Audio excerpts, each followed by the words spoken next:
Daughter cut me off after I paid for her entire wedding, then had the nerve to send me a bill for an additional $47,000 for the honeymoon I owed her. I'm 63 years old. I spent 31 years working as a structural engineer, mostly on highway infrastructure projects across the Midwest. Not glamorous work, not the kind of thing that gets you on magazine covers, but it paid well, and more importantly, it was honest. I built things that lasted: bridges, overpasses, retention walls along interstate corridors that will still be standing long after I'm gone. I took pride in that. My wife, Margot, used to say I talked about concrete the way other men talked about baseball. She wasn't wrong. Margot passed away from ovarian cancer 11 years ago. Our daughter was 22 at the time, just finishing her last semester at Ohio State. It was the worst year of my life, and I won't pretend otherwise. But losing her mother seemed to barely slow my daughter down. She graduated on schedule, moved to Chicago 3 months later, and by the following spring, she was posting photos of rooftop brunches and weekend trips to Nashville, like grief had an expiration date I wasn't aware of. I want to be careful here, because I know how this sounds. I'm not saying she didn't love her mother. I'm saying that somewhere between childhood and adulthood, my daughter became someone I didn't fully recognize, someone who moved through the world with a kind of confidence that had nothing underneath it. Entitlement, I suppose, is the word, though it took me years to say it plainly. Her name is Addison. She's 33 now. She works in marketing brand strategy, she calls it, for a tech company in Chicago. She makes good money. Not as much as she spends, but good money. Her boyfriend, the man she eventually married, is named Spencer. He comes from a wealthy family in Naperville. His father made a fortune in commercial real estate during the 90s, and the family has been coasting on it ever since. Spencer himself has a vague title at his father's company. Vice president of something, I could never remember exactly what, and when I asked him directly at dinner once, he gave me an answer that lasted 4 minutes and explained nothing. The two of them got engaged in October 2 years ago. Addison called me from what sounded like a restaurant, and I could hear the clink of glasses and the ambient hum of an expensive evening. She told me Spencer had proposed on a boat on Lake Michigan. I said that sounded beautiful. She said it was. Then, about 40 seconds after telling me she was engaged, she said, "So Dad, we're thinking spring, April or May, and we want to do it right." I told her I was happy for her. I meant it. What I didn't know, what I should have asked about immediately but didn't, because I was still processing the moment, was what doing it right meant to Addison and Spencer. I found out 3 weeks later when she emailed me a budget spreadsheet. I want to say that again clearly. She emailed me a spreadsheet, not a phone call, not a dinner conversation. A spreadsheet formatted with color-coded rows and a running total at the bottom, $112,000. That was the figure she landed on for a May wedding at a vineyard in the Hudson Valley. The spreadsheet included a column for parental contribution, with my name next to a cell that read $80,000. I sat at my kitchen table in Columbus for a long time after I read it. Now, I have the money. That's important context. I'm not a rich man, but I'm a comfortable one. I own my house outright. I have my pension, my 401k, and some investments I've managed carefully over the years. $80,000 would not have bankrupted me. What bothered me wasn't the number exactly. It was the way the number appeared. Already decided, already allocated, already formatted into a cell in a spreadsheet, as if my role in this process was simply to confirm what had already been determined. I called Addison that evening. I asked if we could talk about the budget together. She said, "Dad, Spencer and I have already figured everything out. We just need to know if you're in." I asked what Spencer's parents were contributing. She paused, then said they were handling some other things. I asked what things. She said, "The honeymoon and the rehearsal dinner." I found out later that the rehearsal dinner cost about $6,000, and the honeymoon was a 10-day trip to the Maldives that Spencer's mother had booked using points. So the math on handling some other things was generous, to say the least. I should have pushed back harder in that moment. I know that now. Instead, I said I needed a few days to think about it. Addison said, "Dad, we have to put deposits down by the end of the month." The end of the month was 9 days away. I'm going to be honest about something I haven't told many people. Part of why I didn't push back was guilt. Not guilt about the money, guilt about Margot. Addison was planning a wedding without her mother, and I knew that no matter how put together she seemed, that absence was real. I kept thinking about what Margot would have done, and I was fairly certain Margot would have written the check. So I wrote the check, $80,000, transferred in 2 installments over the following month. What happened next is something I've replayed in my mind many times since. A few weeks after I made the first transfer, I mentioned to Addison that I'd like to be involved in some of the planning. Nothing controlling. I wasn't trying to dictate flowers or centerpieces. I just wanted to feel like a participant rather than a line item. I asked if I could come up to Chicago for a weekend to look at some vendors with her. She told me that she and Spencer's mother were handling the planning and that it might be overwhelming to have too many people involved. She said she'd keep me updated. I did not hear from her again about the wedding for 6 weeks. When she did call, it was to ask me to increase my contribution. The caterer they'd chosen was more expensive than the spreadsheet anticipated. She needed another $12,000. I asked what had changed. She said the original caterer had a cancellation issue and they'd upgraded to someone better.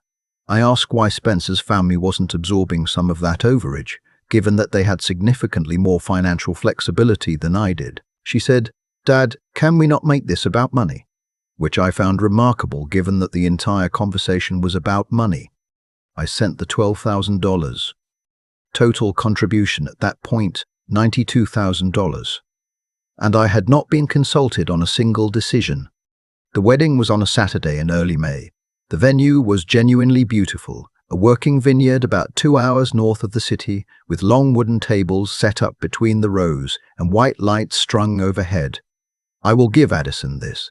She has taste. Whatever else I might say about the way this all unfolded, the day itself looked exactly like something out of a magazine. What did not look like a magazine was my seating arrangement. I found my name card at a table near the back of the tent, table 11 if I'm remembering correctly. The table closest to the catering entrance, beside a woman I'd never met who turned out to be a co-worker of Spencer's cousin. I sat down and looked toward the front of the tent where Addison and Spencer were seated with his parents. His mother was wearing a cream-colored dress and laughing at something.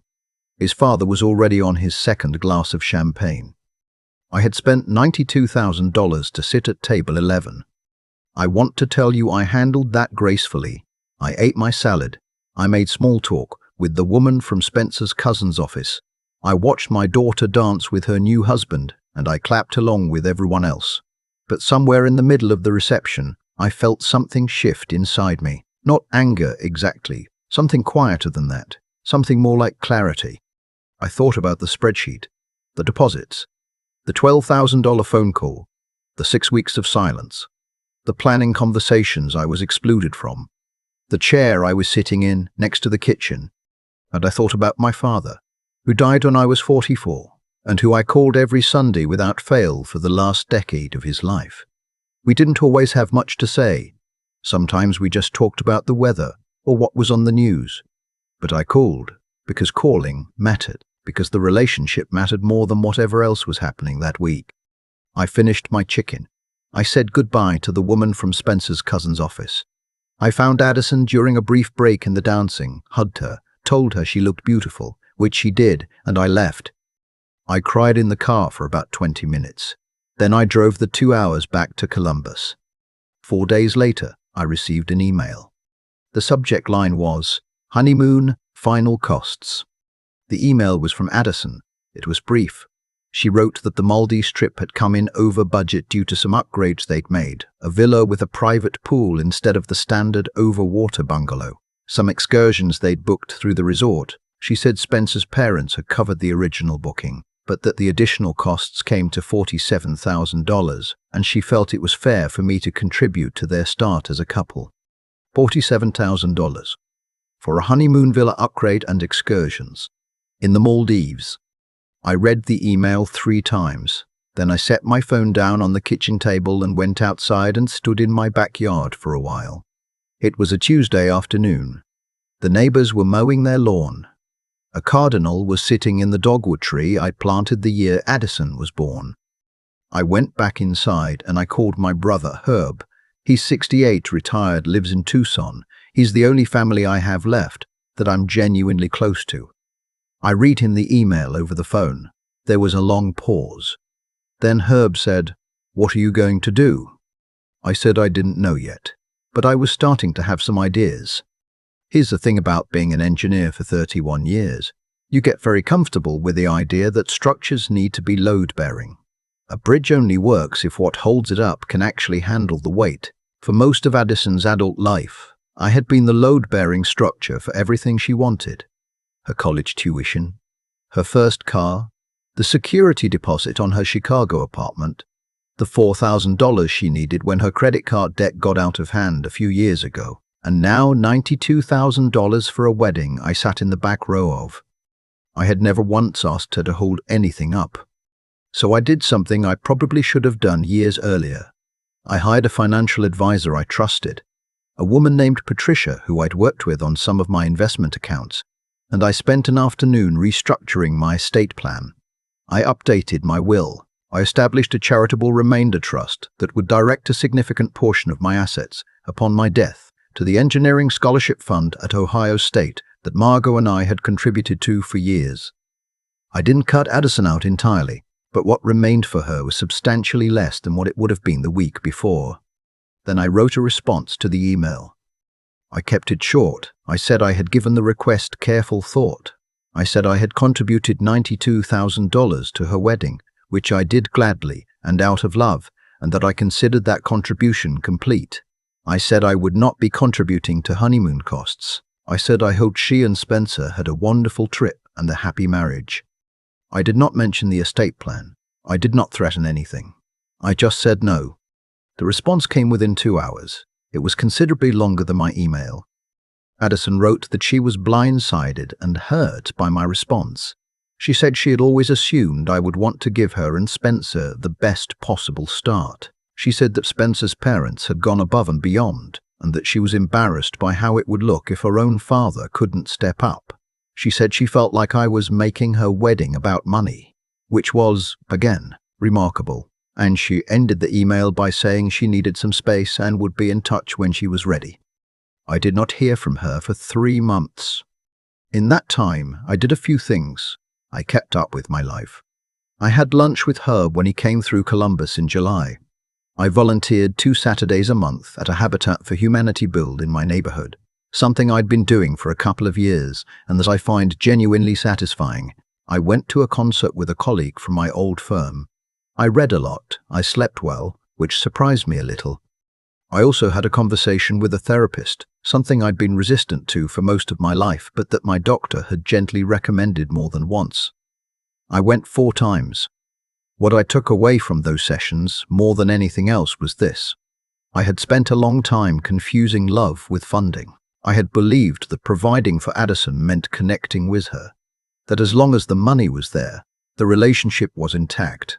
The therapist didn't say it that bluntly, but that was the shape of what I understood. It wasn't the money that cost me my relationship with my daughter. It was never asking for anything in return, not financially, but emotionally. Not asking to be part of the planning. Not asking to sit at table 2 instead of table 11. Not asking to matter in a way that wasn't transactional. I had made myself so easy to take for granted that taking me for granted had become the entire nature of our relationship. When Addison finally called, it was a Sunday evening in late August. I was on my back porch with a glass of iced tea. She opened with small talk, how the summer had been, a trip she and Spencer had taken to Portland, and I let her lead because I knew she was building towards something. Eventually she said, "Dad, I feel like we left things in a bad place." I said I agreed. She said she thought I had been unfair about the honeymoon and that she hoped I could understand where she was coming from. I asked her to help me understand. She said she just wanted her father to be supportive. I said I had given her $92,000. She said it wasn't about the money. I said, "Addison, I want to ask you something, and I want you to really think about it before you answer." She said, "Okay." I said, "When did you last call me just to talk, not to ask for something? Just to call?" The silence lasted long enough that I thought the call had dropped. She said she didn't know. I said, neither do I, but I know it's been a long time. I wasn't cruel about it. I wasn't looking for an apology in that moment, though I'll admit I wanted one. What I wanted more was for her to hear it, to actually sit with that question and feel the weight of what it meant. We talked for another 40 minutes. It was the most honest conversation we'd had in years, maybe ever. She cried. I didn't, not on the phone, though I came close.